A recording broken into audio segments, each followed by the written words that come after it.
What's up, everybody? Welcome to Found Flicks. I'm sure, like me, you're all impatiently awaiting the new Halloween movie that finally hits theaters later this month. So, to get geared up for Michael Myers' big return, I thought it was a perfect time to look back at the original Halloween series, giving an in-depth overview of the entirety of Michael's story from the first Halloween all the way through Resurrection. The only ones I won't be covering are Season of the Witch, as it doesn't feature Michael, and the two Rob Zombie Halloweens, which have their own separate continuity. That still leaves us with 7 movies to cover, so there's no time to waste. Let's get started by looking at the entire history of our favorite butcher knife wielding serial killer Michael Myers, breaking down each movie's story, as well as the evolution of Michael from a young boy to something else entirely. Pure evil. The saga of Michael Myers begins in 1963 on Halloween night in the fictional Haddonfield, Illinois, seeing Michael's very first kill as a young child. Donning a mask, we follow his POV watching his sister getting frisky, then heading into the kitchen retrieving a large butcher's knife, and surprises Judith in her room, stabbing her mercilessly to death. Then walking out to the front of the house as his parents return home, seeing little Mikey dressed as a clown, holding the bloody knife. And under the mask, see his expression is totally blank. After Judith's murder, Michael was put into the psychiatric facility Smith's Grove, where he stayed for 15 years under the care of Dr. Samuel Loomis, until the night of October 30th, 1978. Loomis and his associate Marion are required by law to take Michael to a hearing, but when they arrive to pick him up, shrouded in a heavy rainstorm, Michael attacks Marion and hijacks their car, speeding off into the night. His destination, his hometown of Haddonfield. It's pretty unusual for a serial killer to drive a car in horror movies, especially one that's been incarcerated since a child. But the movie offers the explanation from Loomis someone must have been giving him lessons, and a later entry expands a bit more on this idea. In Haddonfield on Halloween, we meet the teenage Laurie Strode, approached by Tommy Doyle, who she is babysitting later that evening. Walking down the streets, they approach the old Myers house, now derelict and abandoned. However, Laurie's father, a real estate agent, is attempting to sell the house. Yeah, good luck with that. Tommy warns her not to even approach it, calling it a spook house. Laurie isn't worried though, but she will soon regret this, as Michael has already returned home, seeing Laurie and Tommy from inside. From this moment, Michael becomes obsessed with Laurie, seemingly due to her and Tommy reminding him of himself and his ill-fated sister, though later sequels change his motivation for targeting Laurie. Meanwhile, Loomis is trying to track down Michael, visiting the cemetery where his sister is buried, where he is shocked to find that her body has been unearthed, and Loomis now knows for sure that Michael has returned home. We learn he's been stocking up on some important supplies in town too, when Annie and Laurie come across Annie's dad, the sheriff, at a hardware store break-in, mentioning that some masks, ropes, and knives were taken. Loomis meets Brackett, the two teaming up in order to track him down. Their first stop is the old Myers residence, where if you've wondered what Michael eats, they find a freshly killed animal, Loomis noting that he must have gotten hungry. Gross! He opens up a bit more about the history of treating the boy, that he spent 8 years trying to reach him before realizing that he was essentially evil,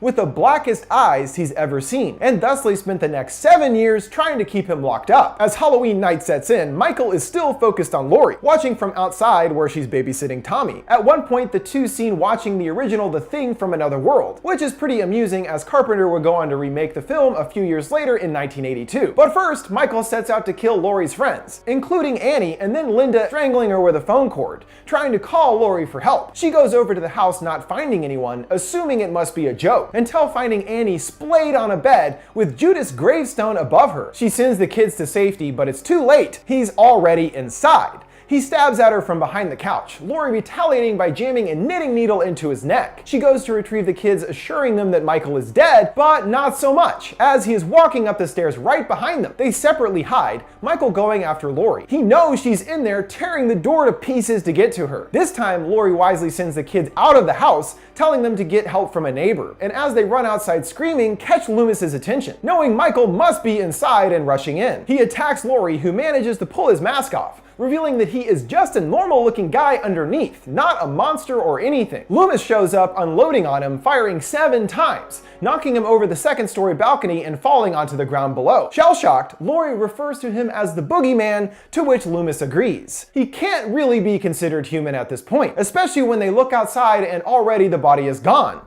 Loomis looking out, not surprised, but like, dang it, I knew this was gonna happen. This cliffhanger is the exact moment where Halloween 2 picks up, continuing Michael's murder murder spree on Halloween 1978, and technically into November 1st as well. His current whereabouts unknown, Sheriff Brackett and Loomis re-team to find him. Meanwhile, Michael is loose in the streets, entering into houses in a neighborhood, first stealing a butcher's knife and claiming another female victim. Over at Tommy's house, the police show up, where traumatized Lori is taken to Haddonfield Memorial Hospital to have her stab wound taken care of. At one point, Loomis and Brackett think they found Michael in the streets, but it's clearly not him because of the blonde hair. Before they can talk to him though, another random cop comes out of nowhere, smashing into the kid and hitting another van, which promptly explodes. Poor kid, who apparently is supposed to be the boy Ben that Lori said she had a crush on in the first film. So much for that date now, thanks to the great work of the Crackerjack Haddonfield police force. They're also convinced that it was Michael killed in the crash and the case is closed. But Loomis isn't buying it. Their distraction with this allows Michael to go undetected to his ultimate destination, the hospital where Lori is, learning of her location thanks to a news story he hears on the radio. Lori talks to a paramedic, Jimmy, wondering why it is that Michael is after her specifically, and later has a few flashes in a dream that begin to clue us in on the reasoning behind this, seeing a young Lori with her mom, who blankly declares, "I'm not your mother," along with Lori seeing a boy in a room at a facility, clearly Michael. What this means is clarified when Marion returns on the orders of Smith Grove to bring Loomis back, as his wild pursuit of his patient could jeopardize their entire program, and she reveals to Loomis that some previously sealed records related to Michael have recently been opened, and that Lori is in fact Michael's sister. She was born 2 years before he was committed, and 2 years after Judith's death, Lori was adopted by the Strode family, making Michael's main MO now to kill his other sister,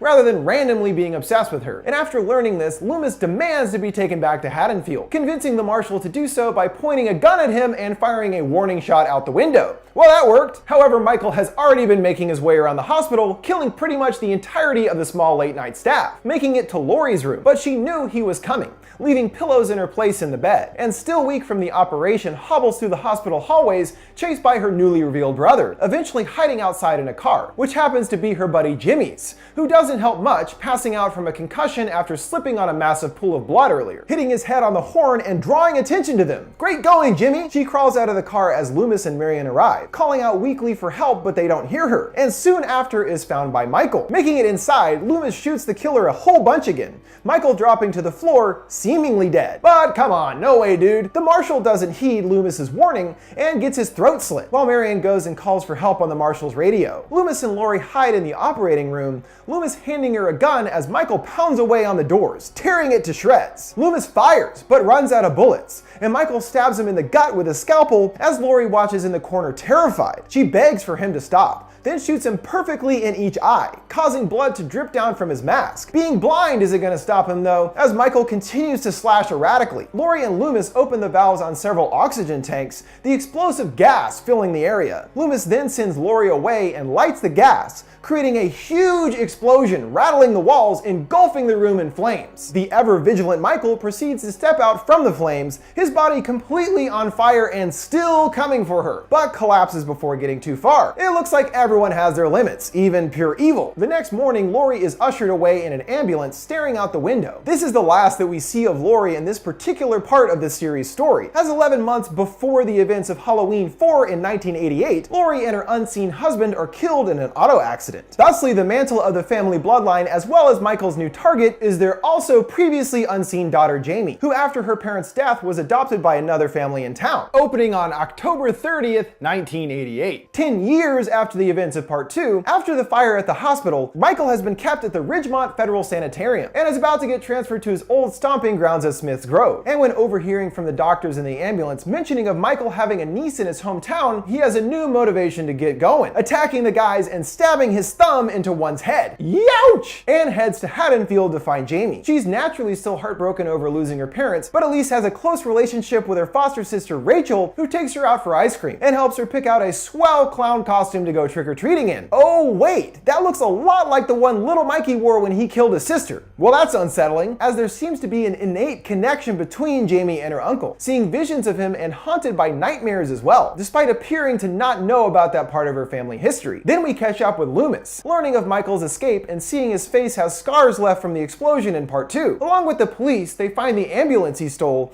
the officers believing it was an accident, but Loomis knows it was Michael, especially after seeing the bloodbath inside, sending the doctor back to Haddonfield after his patient. Michael next appears bandage-faced at an auto garage, killing the mechanic with a pipe, and happens to be there at the same moment his longtime adversary Loomis shows up needing to fill up on gas. He discovers bodies and finds all the phones broken, and turns around to Michael standing there. He shoots in his direction, but he disappears, taking a tow truck and crashing through the garage doors, causing a huge explosion on the way out. Then it's Halloween night in Haddonfield once again, Jamie and Rachel going out trick-or-treating, while Loomis makes it to town, enlisting the new Sheriff Meeker to shut down the town and get everyone off the streets. But some locals aren't so sure about the shutdown, and decide to form a posse of drunken armed rednecks to patrol the town themselves, vigilante style. Loomis and the sheriff find Rachel and Jamie out in the streets, and good thing too, as Michael wasn't too far behind. Back at the police station, they're horrified to find everyone dead, and have no choice but to get the help of the posse, who don't exactly prove themselves useful when one thinks that they spot Michael, and they blow the unseen person to absolute hell. And it turns out it's just some random guy they knew called Ted that they murdered in a hail of bullets. Well, strike one for vigilante justice. Sheriff Meeker decides to barricade everyone at his house and wait for the state police. But Michael is already in the house, so they actually trap themselves inside with the killer. Whoops! He kills the officer stationed at the door, found by Rachel's friend, who gets a shotgun rammed through her, pinning her through a wall. Boy, he's strong! After poking another guy in the face to death, the girls escape to the roof, and Rachel tries to lower Jamie to the ground with a rope until Michael pops up slashing at them,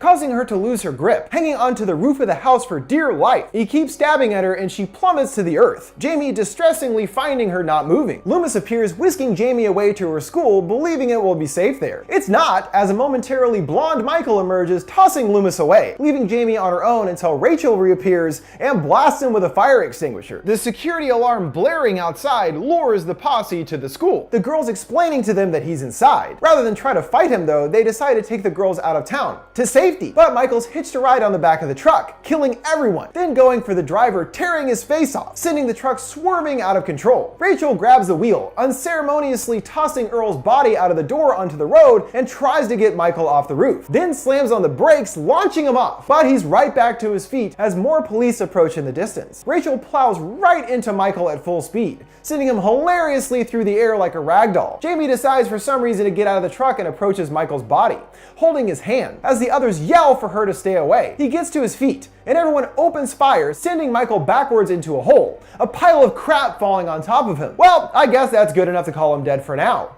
At least for Loomis, saying he's in hell where he belongs. Though Michael's inevitable return isn't their only concern, seeing Rachel and Jamie reunited with their parents at home. Her foster mother Darlene offers to draw Jamie a bath, and suddenly we're in another masked POV that approaches Darlene, stabbing her with a pair of scissors. Loomis runs upstairs, horrified to see Jamie in her clown costume clutching the bloody scissors. Loomis is about to shoot her until the sheriff takes his gun away as others join them, leaving us with the haunting idea of sweet little Jamie taking up the Myers family killing trade. 5 unfortunately doesn't go in this direction, bringing us more Michael, but also developing that psychic connection concept between him and his niece hinted at in 4. Immediately following Halloween 4, Michael is still alive, yet seriously injured after getting shot up and falling into a hole. This time the cops also throwing down dynamite as well, blowing the whole thing to hell, just as Michael escapes from the tunnels, crawling to a river and letting the current take him away. He washes ashore at some random guy's cabin deep in the woods. Michael tries to attack the man, choking him,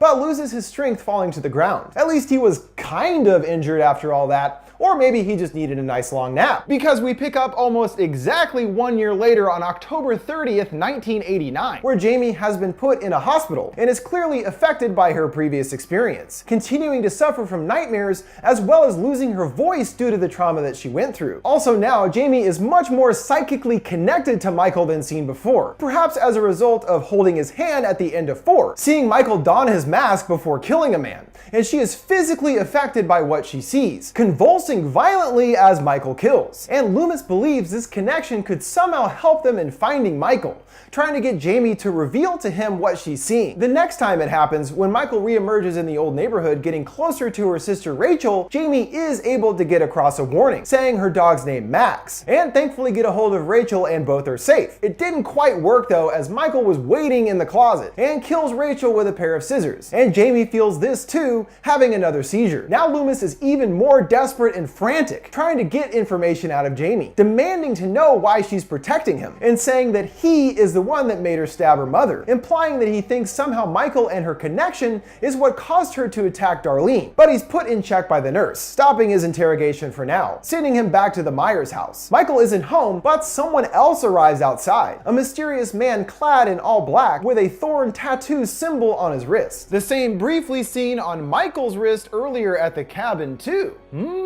Elsewhere, Michael decides to have some of his favorite kind of fun, setting his sights on Rachel's friends, killing the douchebag Mike with a rake, first slashing his precious car before stabbing him in the face with it. He then ridiculously dons a different mask and picks up his date Tina in a sweet ride. Of course, he says nothing at all, just sits there, even getting a nice smooch. Maybe he's thinking, hey, this is much nicer than killing people, seeing they're being watched from a distance by the man in black. Who is this guy anyway? Worried about Tina, Jamie is able to see where she is and get her help in time before Michael kills her. And gets her voice back too. Hooray! But that's not going to stop Tina and her buddies from going to their big Halloween party at a remote farm. And one of the kids, Spitz, has chosen the worst costume imaginable. That of Michael Myers, which they use to create a bunch of false scares of him pretending to be Michael, but oop, just a prank. Then the real Michael shows up, pitchforking the kid in the back while they're about to get funky. Jamie and her friend Little Billy show up at the farm just in time to see Michael driving the Camaro after Tina. Well, I guess if he can't run, that is one way to go faster. And upon seeing the kids, changes directions, Billy almost getting mowed down, then going after Jamie only to crash into a tree, which is only a minor inconvenience, as he steps out completely unharmed. Not even a rip in his jumpsuit or anything. He immediately shuffles towards Jamie. Tina jumps in to save the day, but ends up getting stabbed and killed instead. At least she buys enough time for Meeker and Loomis to show up and take Jamie to safety. Loomis yelling out in the woods to meet them at his old home. The police set up shop there, but after a call about a break-in nearby, pretty much everyone leaves, undoing any of the safety they were going for in the first place. But Loomis realizes that only now, with the house empty, will Michael come. Michael shows up moments later. Instead of calling the sheriff, Loomis decides to confront Michael himself, trying to convince him that Jamie can help him with the rage he has that causes him to kill. He almost appears to hand over his knife, but then slashes Loomis across the chest, tossing him over a railing. So much for appealing to his emotions. I think that ship sailed a couple movies back. Upstairs, the other officer, Charlie, frantically tries to put a safety ladder in place as Michael stabs and punches his way through the door. Charlie pops off a few shots at Michael that only pisses him off, killing Charlie with the ladder, pushing him out the window, hanging him. Jamie seeks refuge in a laundry chute,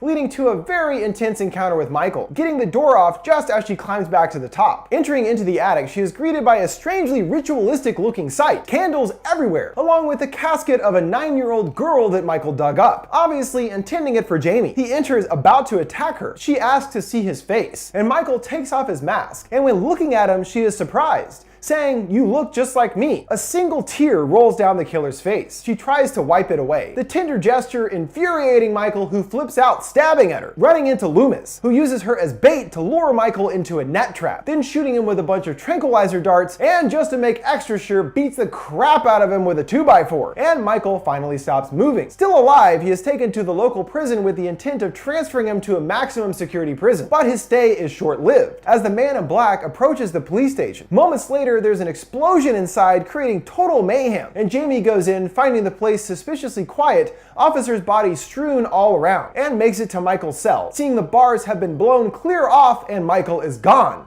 Obviously thanks to the aid of the man in black. And it's not until Halloween 6 that we learn of the man's identity. Halloween 6 does its best to answer this question and many more concerning the origin of Michael Myers, as well as developing the reason behind all of his killings. However, the movie had by far the most problematic production of the entire series, with the title of Curse of Michael Myers actually being a joke by the writer about the production, but the producer liked it and ended up using the title. There are two very different cuts of the movie, and the theatrical version released is an incoherent mess. So all these massive revelatory plot points never really get properly explored, unless we also look at the alternate producer's cut, which adds much more to the story.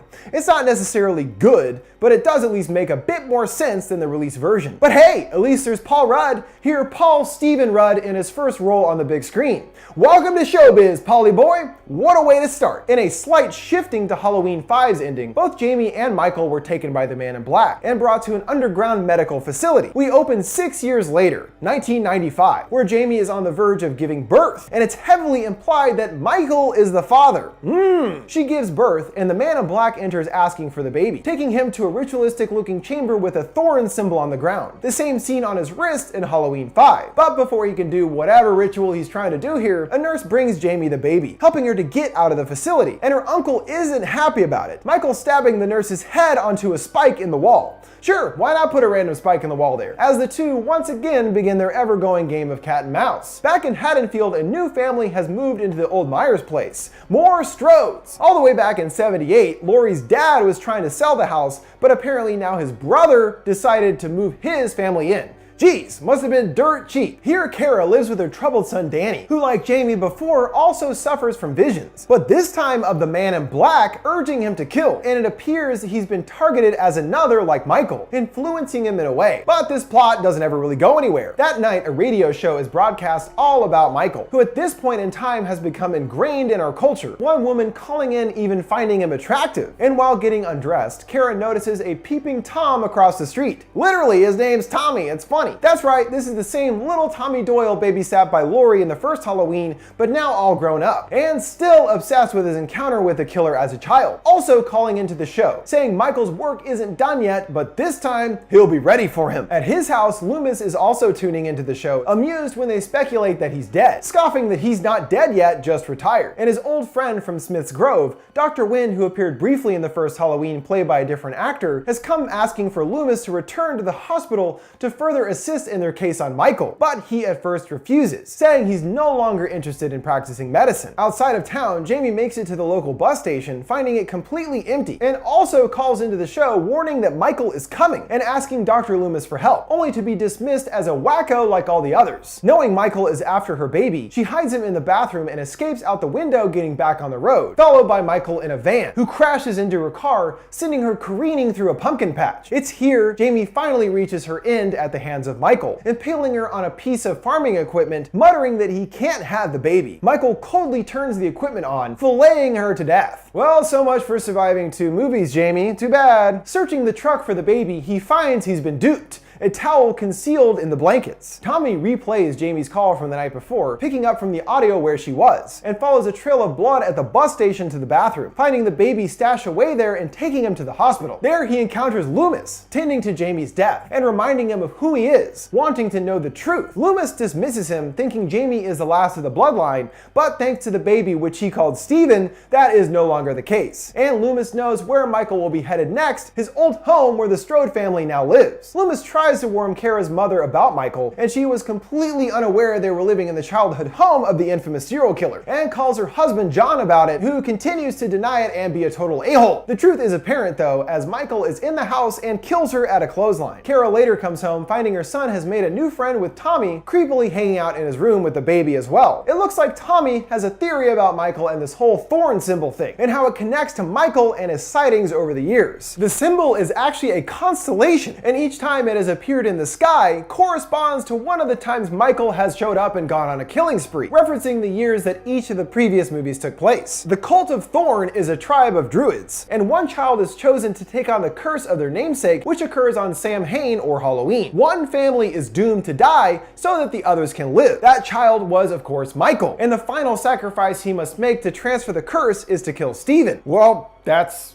an explanation, I guess. It's pretty crazy though. Across the street, she sees her friend Beth get attacked by Michael, and after having another flash, Danny Boy in some kind of trance walks right on over there. Kara finds her brother and Beth's body, along with her son sitting calmly on a bed nearby. She goes to comfort him as Michael shows up, and she defends herself with a fireplace poker, knocking Michael down the stairs. But when returning back to Tommy's, they find that Steven is gone. Loomis, realizing the only other person that knew about him was his old friend, Dr. Wynn, suddenly realizing his old friend hasn't exactly been truthful with him from the beginning, as Wynn is the man in black and has been helping Michael since he was taken to Smith's Grove as a child. And indeed, it seems Wynn is the one that taught young Mikey to drive. They enter the living room, finding him, along with the lady that runs the boarding house, waiting for them with the baby. As more cult members show up, Carrie reactively dives out the window like a crazy person, landing unconscious on the ground.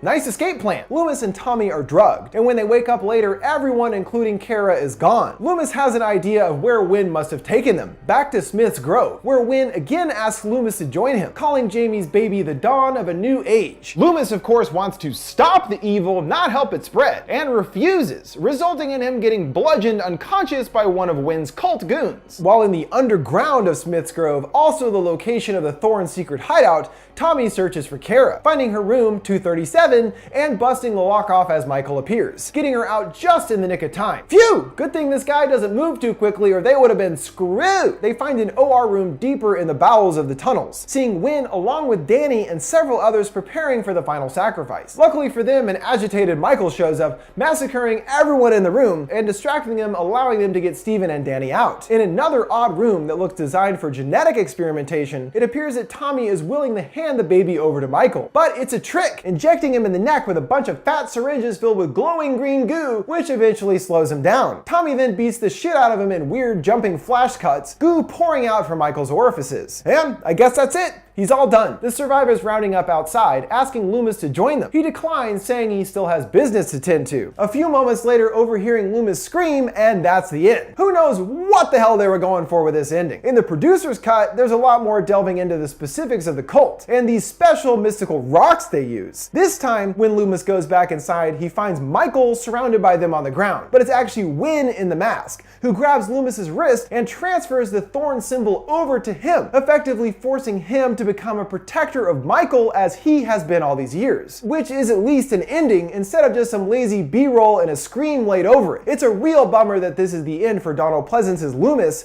and also acts as the conclusion for the series' initial continuity that shakily started in part 1, because where the heck could they really go from here? More with the Thorne would have been a huge mistake. So what other direction could they go with than a soft reset of the story, removing the entirety of Jamie's movies, sticking only with part 1 and 2, and bringing Laurie back front and center into the story. In this new continuity, there is no Jamie, but when the story takes place in 1998, 20 years after the first killings, Laurie has a son John from a previous marriage. And as suspected at the end of part 2, these events from her youth have essentially debilitated Laurie. Even though Michael has been missing, presumed dead, for some time, she's understandably right to be worried, still believing that one day her brother will come back for her. But he has to find her first, tracking down Loomis's last location in Langdon, Illinois. He's passed on, but has been living with Marion, the same nurse featured in part 1 and 2. On October 29th, 1998, Marion returns home. She finds the front light is broken and the front door left open. Sure signs of a break-in. Getting the help of some local boys, including baby Joseph Gordon-Levitt, who doesn't find signs of anyone still there, but notices they must have been looking for something in her office, as it was completely ransacked. Marion looks, seeing the file out for Laurie Strode, and Michael appears, killing her, heading off with new info to find his long-lost sister. After faking her death, Laurie changed her identity, now going by Carrie Tate, where she works as a headmistress at the fancy Hillcrest Academy High School in Northern California. At least she was finally smart enough to move out of Illinois. She's done her best to move on from the past, but is obviously unable, her son describing her as a functioning alcoholic. And she's got a medicine cabinet chock full of meds, so not doing too well, it turns out. She also has a relationship with the school's guidance counselor, Will, but is too afraid to reveal the truth of who she is to him, only admitting that something happened and she's tried literally everything to deal with it. Looks like booze still works though, chugging a glass of Chardonnay and ordering another when Will uses the restroom. Ah, sweet liquor eases the pain. In the downtown area, she happens across John, who snuck out of school to buy his girlfriend a present, and just so happened to be there at the exact same time as Michael, who is now able to identify his sister. The rest of the school leaves on the big trip, leaving only John and his friends behind,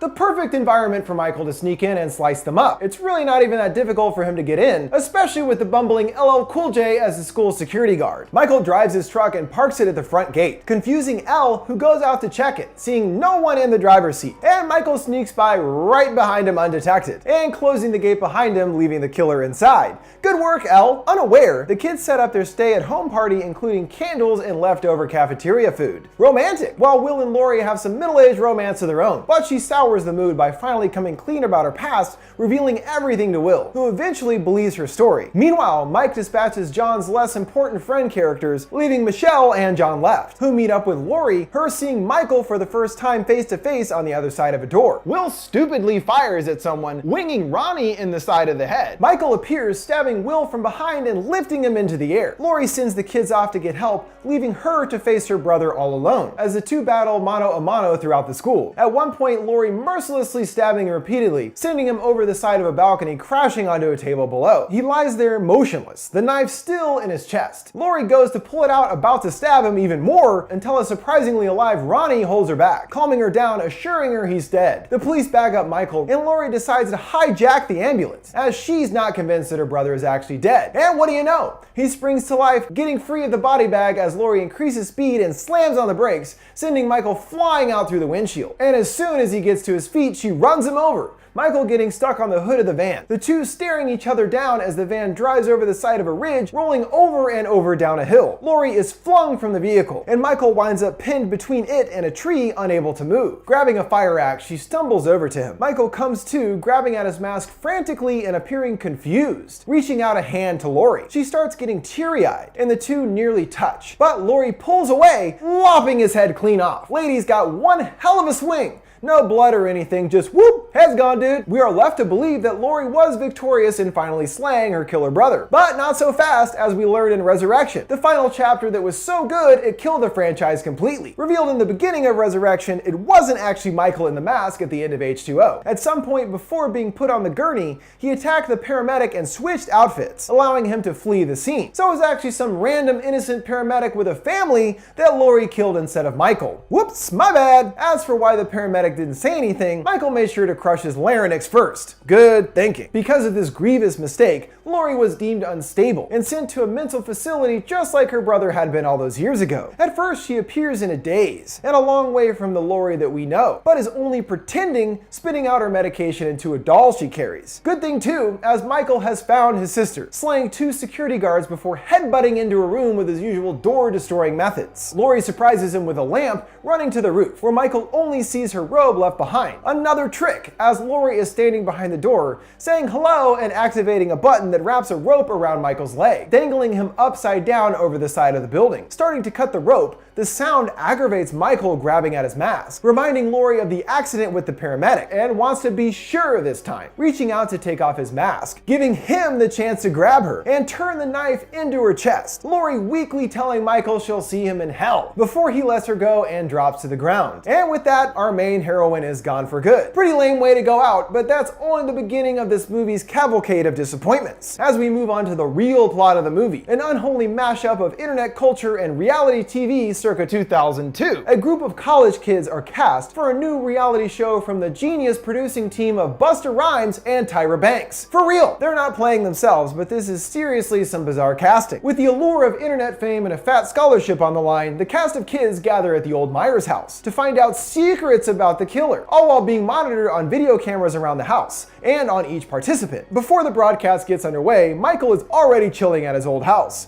Must be pretty bored with no more family members to kill. And so why not kill these morons that are all up in his house, turning the extremely pointy end of a tripod on a cameraman, which goes completely unnoticed by Tyra in the command center. She's too busy making an elaborate latte to see him die, and even when sitting down, refuses to face the monitors. Like, I will never look at those monitors at any point. Good latte. Even though Busta assures a few reporters gathered outside that what they're about to see is 100% real, his whole plan here is actually a bunch of staged jump scares in the house, all set up and nothing real involved whatsoever. Of course, he doesn't realize the very real problem of Michael being in the house along with the clueless contestants. So they go through the house in search of so-called clues, but soon start to figure out that things aren't as real as they appear. One pair of kids getting scared by body parts launching out from a hidden wall, but see they're actually props made in Taiwan. This also reveals something else though, the hidden room where Michael has been living in a dank sewer tunnel, spotting a freshly killed rat and a picture of Laurie. Nice digs, Mikey. Even though by now a couple of the stupid kids are already Michael meat, the naive Busta is still only interested in his little fake show and spooking the kids too in a cheap bid to appeal to the internet audience, and even brought along his own Michael Myers getup to scare them. The only problem is some other Joker is there too, wearing the exact same outfit, and thinking he's an employee of his, chides him for being on set, telling him to buzz off and do his job, which Michael allows to happen for some reason, instead killing all the other morons stinking up his house, leaving only our default final girl Sarah behind, chased by Michael through his sewer layer and into the garage control room, spilling over gasoline onto the floor and slipping on a massive pool of Tyra's blood. Seriously, how much blood does this woman have? She hides in wait for Michael, attacking him with a chainsaw as retribution for killing her friends, and accidentally cuts some wires,